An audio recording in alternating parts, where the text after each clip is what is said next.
Vamos lá, a pergunta agora é: existe livre-arbítrio?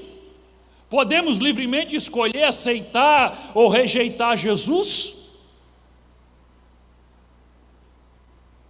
Eu diria que sim, que não. Sim e não. Carece explicação aqui. Queridos, vou continuar a pergunta.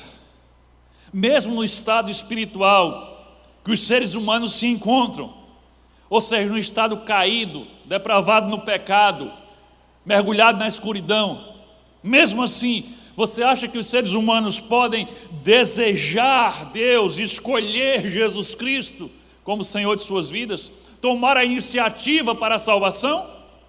Agora ficou mais clara a pergunta, né? A resposta é absolutamente não, não, não, não.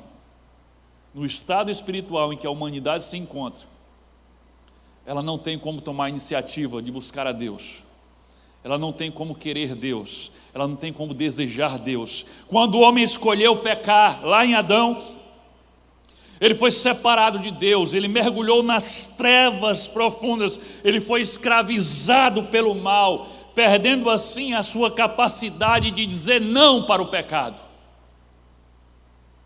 A Bíblia diz que após a queda, o ser humano passou a ser escravo do pecado.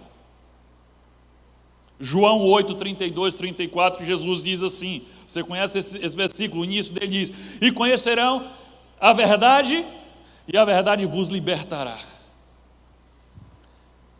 Aí os fariseus que estavam escutando Jesus, é interessante, olha o que eles dizem. Eles lhes responderam: somos descendentes de Abraão e nunca fomos escravos de ninguém. Como você pode dizer que seremos livres? Diz assim, que conversa é essa de que vai nos libertar com a verdade? Ninguém aqui é escravo. Aí Jesus disse para eles o seguinte, Jesus respondeu: digo-lhes a verdade, todo aquele que vive no pecado é escravo do pecado. Jesus está dizendo, vocês são escravos sim, escravos do pecado. Tito, capítulo 1, versículo 15 diz: para os puros todas as coisas são puras, mas para os impuros e descrentes nada é puro. De fato, olha só, tanto a mente como a consciência deles, de quem? Dos descrentes, estão corrompidas. A mente e a consciência está corrompida. Ele não pode entender Deus, querer Deus. A sua consciência está corrompida, ele não pode achar, entender que ele é pecador e está sendo e é culpado pelo pecado que comete. A sua consciência está corrompida. 2 Coríntios 4:4. Deus desta era, esse Deus com D minúsculo está falando do diabo aqui. Deus desta era cegou o entendimento dos descrentes para que não vejam a luz do evangelho da glória de Cristo, que é a imagem de Deus. Ou seja, essas pessoas que estão descrentes, estão longe de Deus, elas tiveram o seu entendimento tapado, elas foram cegadas no seu entendimento.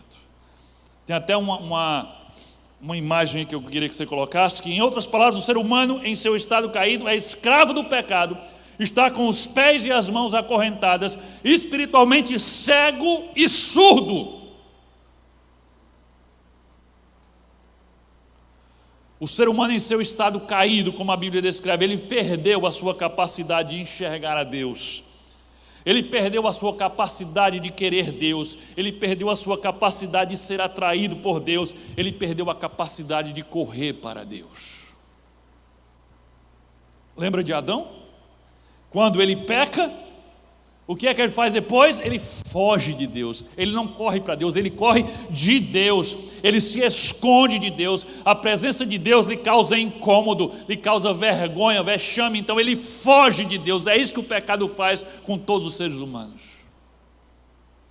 É assim que naturalmente o homem sem Deus age, ele foge de Deus. E essa concepção desse estado deplorável que o homem se encontra é a doutrina que nós chamamos de depravação total. E nesse ponto os calvinistas concordam com os arminianismos quase 100%. Estamos sem Deus, vivendo um estado de depravação total. Talvez mais moderno seria a palavra corrupção total. Talvez isso soa melhor, principalmente para nós brasileiros, né? Sem a ação, entenda o que eu quero dizer, sem a ação direta de Deus através da sua graça, o ser humano não poderia se chegar a Deus e ser salvo. O ser humano nunca ia tomar a iniciativa de buscar a Deus para ser salvo. Lembra? Paulo diz, aí não está na tela, mas Paulo diz que Deus prova o seu amor para conosco, porque Cristo Jesus morreu na cruz, sendo nós ainda pecadores. Nós estávamos em inimizade contra Deus e Ele tomou a iniciativa de nos reconciliar com Ele. Então, sem a direta ação de Deus, pela sua graça, o ser humano jamais poderia se chegar a Deus e ser salvo. Ou seja, ao contrário do que muitos calvinistas pensam, que acham que quem não concorda com o calvinismo, acha que o homem é capaz de produzir sua própria salvação, não, a verdade é que a salvação depende totalmente de Deus. A salvação depende totalmente de Deus. É necessário uma ação da graça salvadora de Deus para que o homem seja salvo.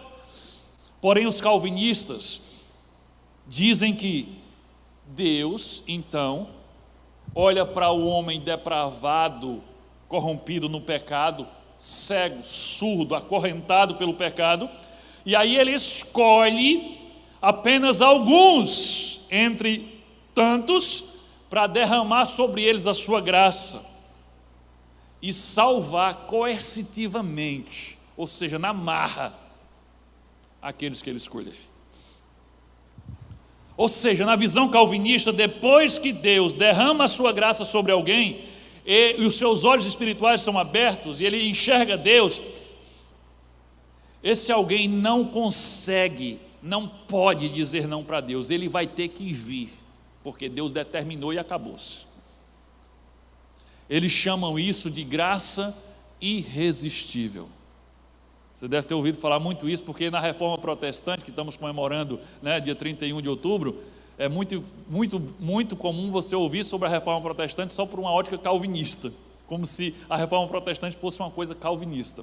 Então você deve ter ouvido esses dias sobre isso, graça irresistível.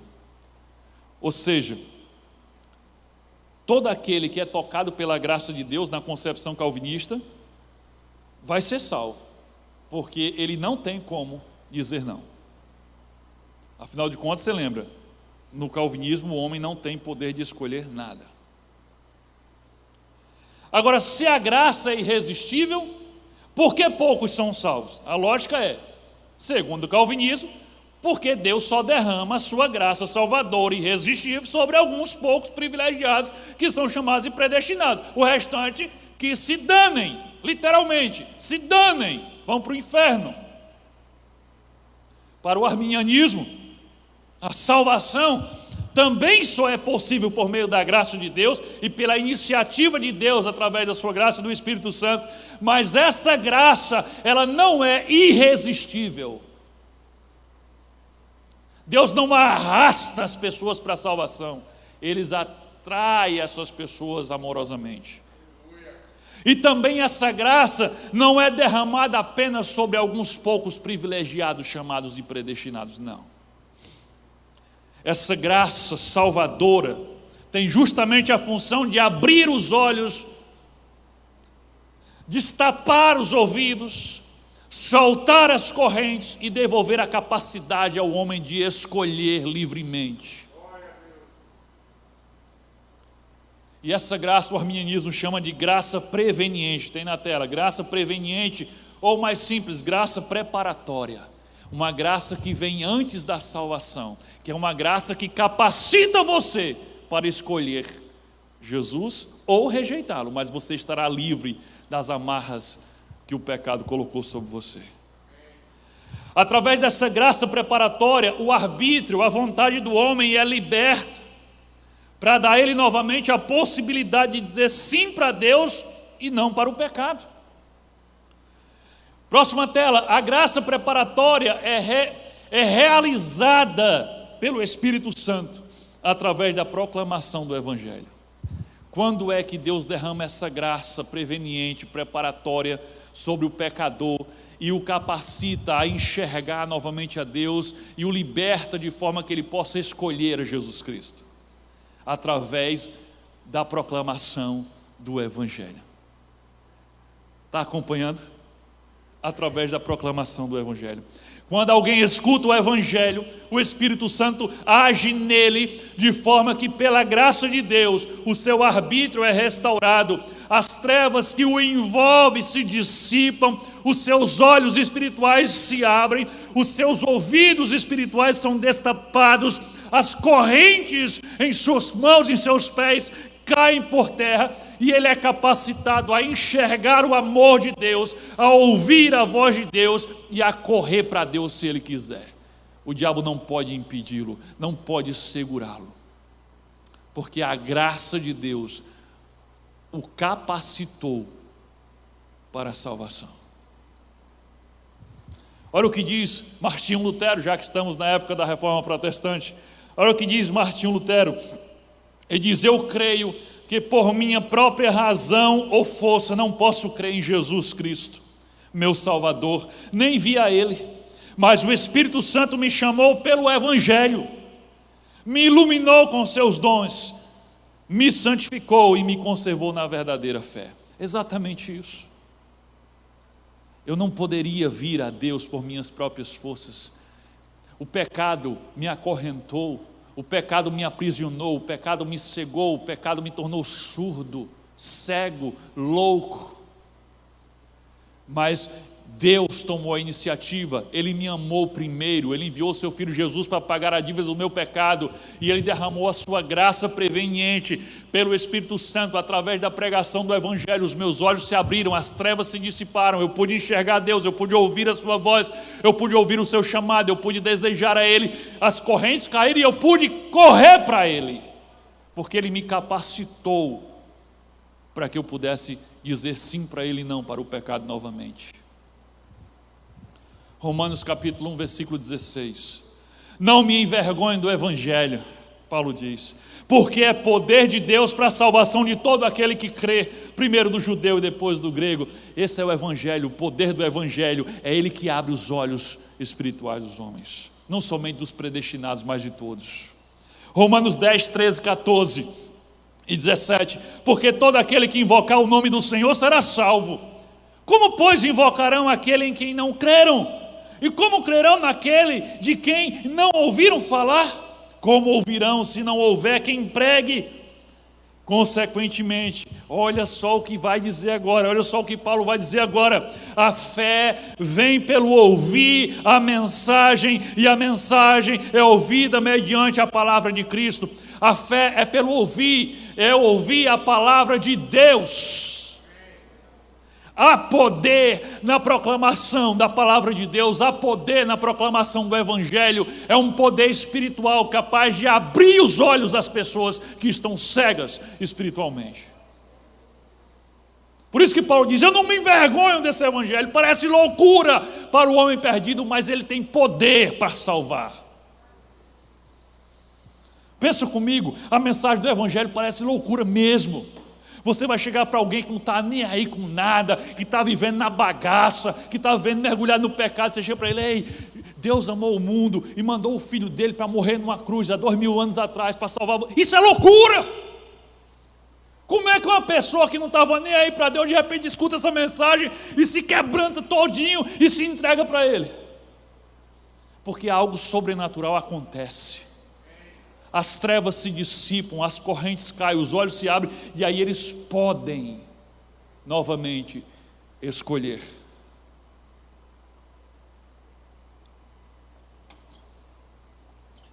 Efésios 1,13. Nele, quando vocês ouviram e creram na palavra da verdade, o Evangelho que os salvou, vocês foram selados com o Espírito Santo da promessa. Quando vocês ouviram o Evangelho da verdade, o Evangelho que os salvou.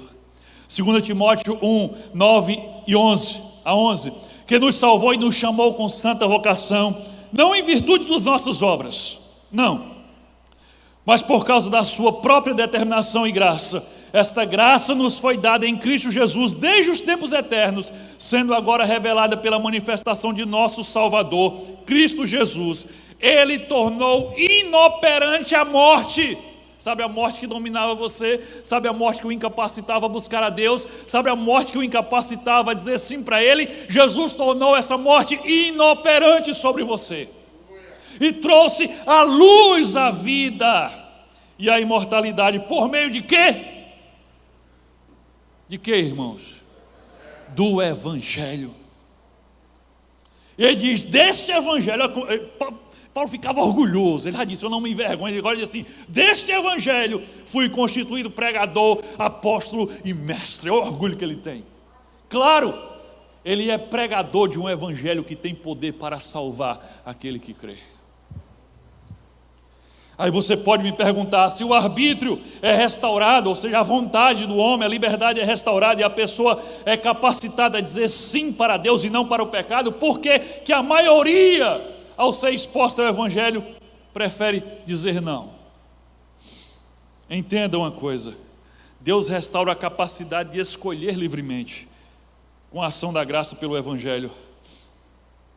Ao ouvir o Evangelho, as pessoas voltam momentaneamente à condição natural que Adão tinha antes do pecado, a condição de poder escolher, sim. E por isso elas podem ser julgadas, por isso elas podem ser dignas de julgamento, porque elas escolheram virar as costas para Deus. E assim como Adão livremente, sim, livremente, não havia natureza caída em Adão, e ele escolheu virar as costas para Deus no jardim. Assim como ele, a maioria, mesmo sendo beneficiado por essa graça, e mesmo tendo seu arbítrio libertado, ainda assim, escolhem o pecado, em vez de escolher a Deus. E ele já sabia, por isso que ele disse, a porta larga, a maioria vai entrar, mas ele não determinou, ele apenas sabia, na sua presciência e na sua onisciência. Queridos, entenda isso, sem a atuação prévia, preparatória de Deus, através da sua graça e do Espírito Santo e do Evangelho, o homem seria incapaz de se chegar a Deus, por suas próprias forças. Você aí que é crente em Jesus, você nunca teria se achegado a Deus, se Ele primeiro não tivesse se achegado a você com a sua graça preparadora, através do Espírito Santo, pelo Evangelho que é poderoso.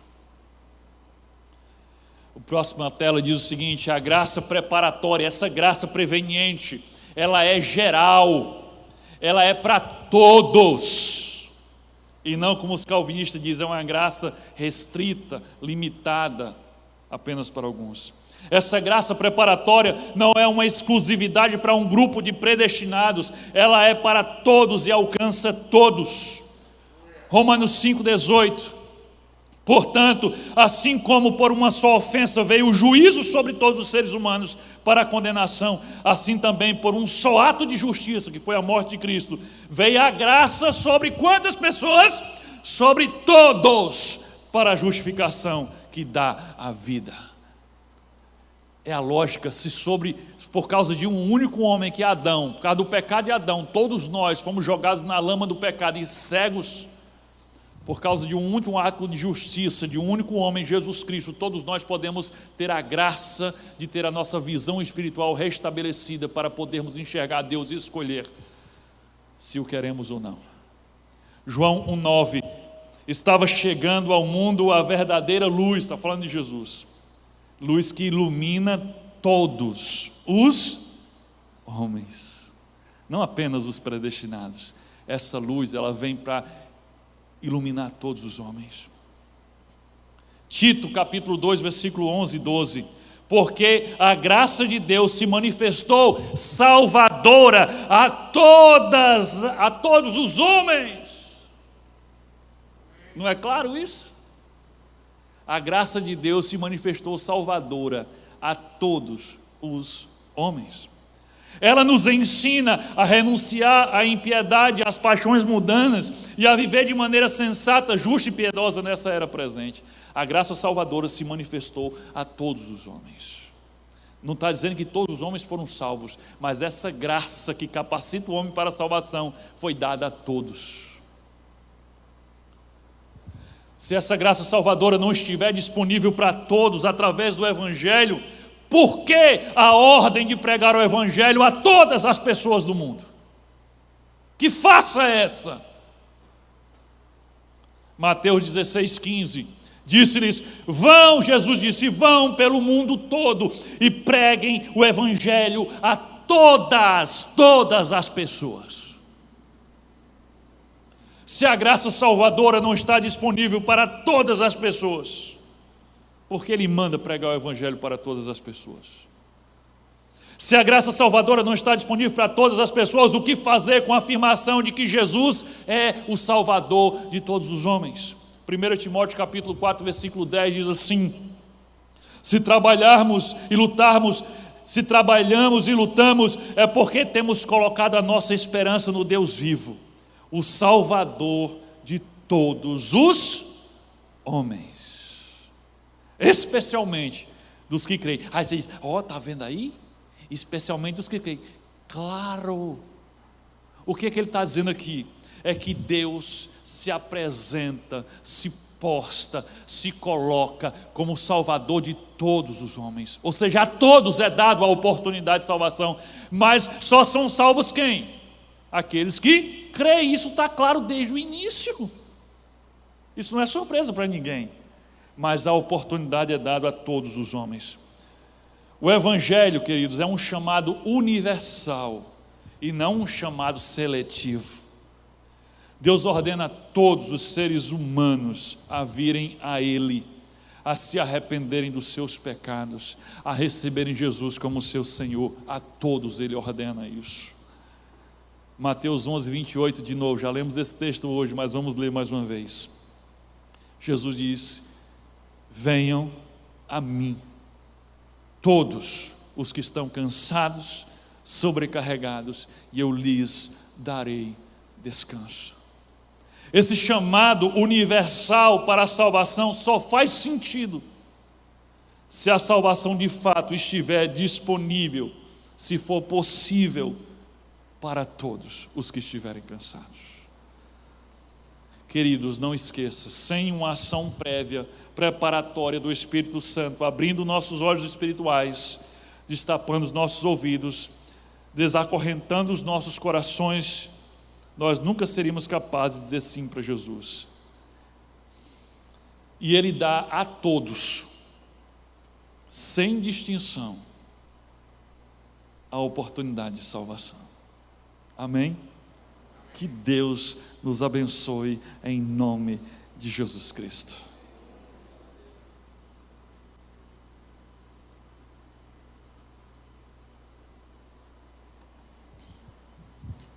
Você que está aqui, que ainda não é discípulo de Jesus, Deus está te dando a oportunidade de salvação.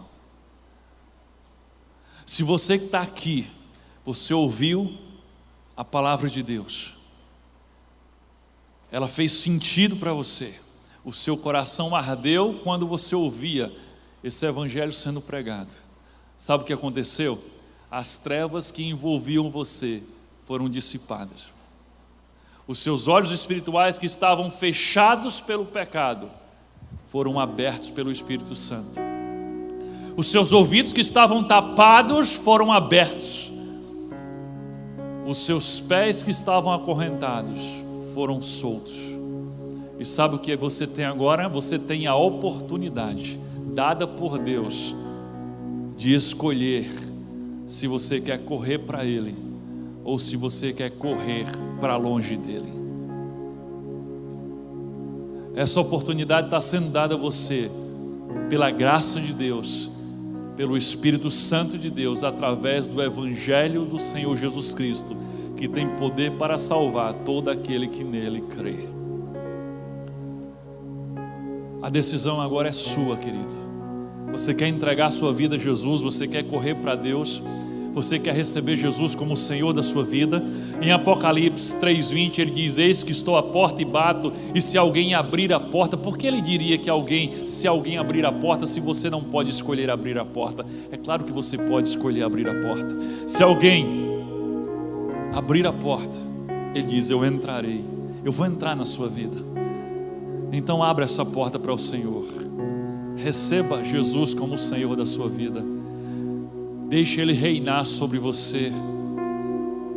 Deixe Ele transformar você em alguém parecido com Ele, e a cada dia mais parecido com Ele, até que vai chegar o dia da vinda dEle, em que você vai ser totalmente parecido com Ele, porque você vai receber um corpo transformado e glorificado como o dele.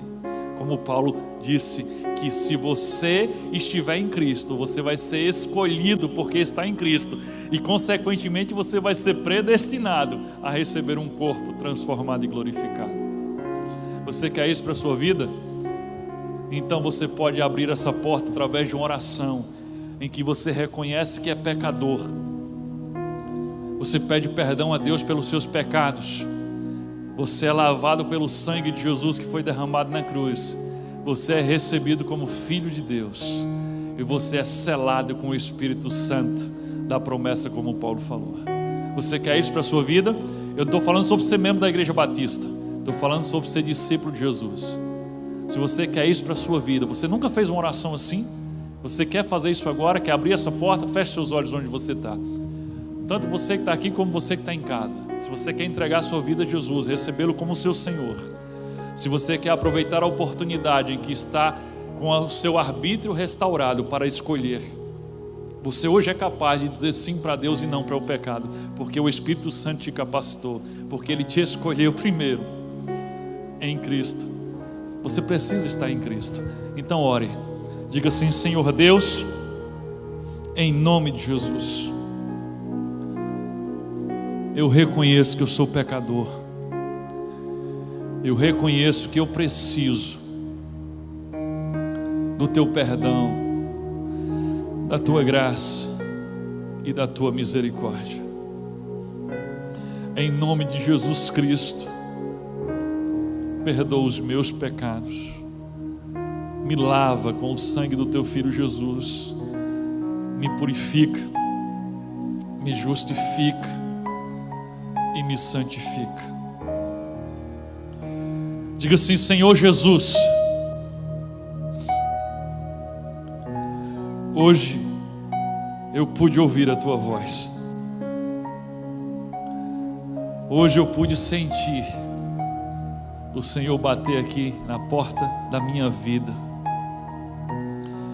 E hoje eu posso escolher e escolho dizer sim e abrir essa porta para o Senhor.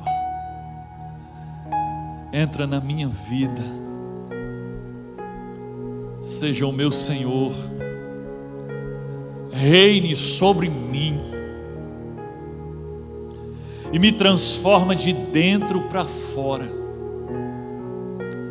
não pela força da religião, mas pelo poder do Teu amor. Transforma a minha mente, transforma a minha vontade, restaura o meu querer e me torne alguém a cada dia mais parecido com o Senhor. Diga assim: Senhor Deus, é em nome de Jesus, e por causa do que Ele fez na cruz, que eu me apresento ao Senhor e peço que me recebas como Teu Filho e derrame sobre mim o Teu Espírito Santo. Em nome de Jesus eu te oro. Amém. E louvado seja o nome do Senhor Jesus Cristo.